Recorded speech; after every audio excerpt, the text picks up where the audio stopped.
The race to net zero can feel like a marathon with plenty of hurdles along the way as companies work to make meaningful change.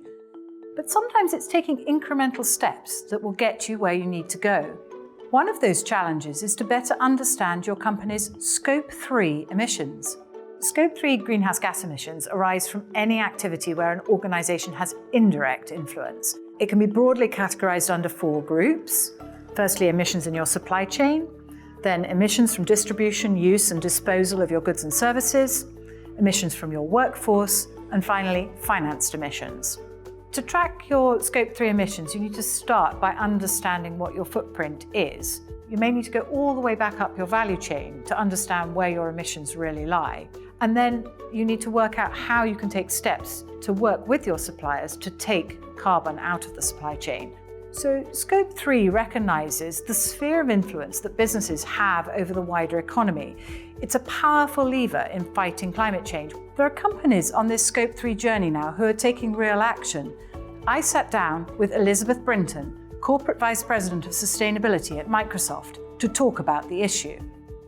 Can you tell me a little bit about your ambition at Microsoft and how you're seeking to tackle this? Really focused on practicality. It starts with creating a baseline, understanding and measuring. So Microsoft has been on a decade-long plus journey with this. So one of the first things we recognize in terms of Scope 3, our indirect emissions, is starting with our supply chain, so the inputs coming in.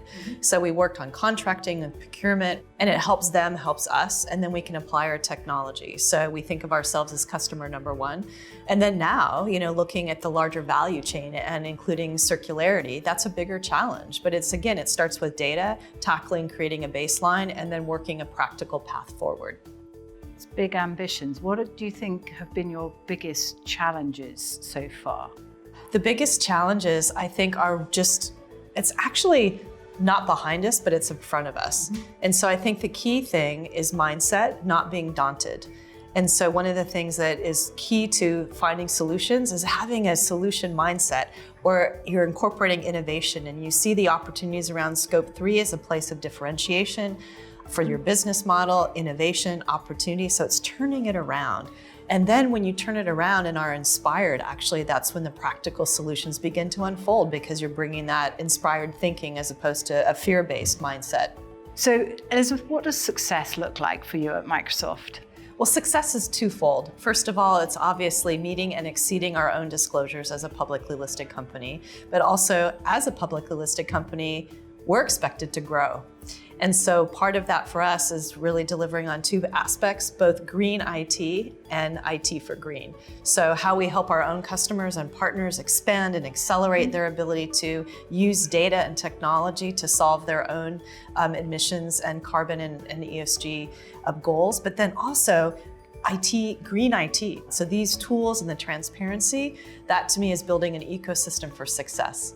And that feels like a real win-win for you and all your customers. Exactly, and that to me is the future of sustainability. It's not zero sum, it's actually recognizing this is a multiple bottom line, and it's great for business.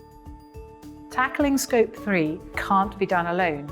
It'll take ongoing conversation and collaborative action right across sectors and industries. And while it may feel complex, it's also a powerful lever for business leaders looking to understand their impact and work together to decarbonize.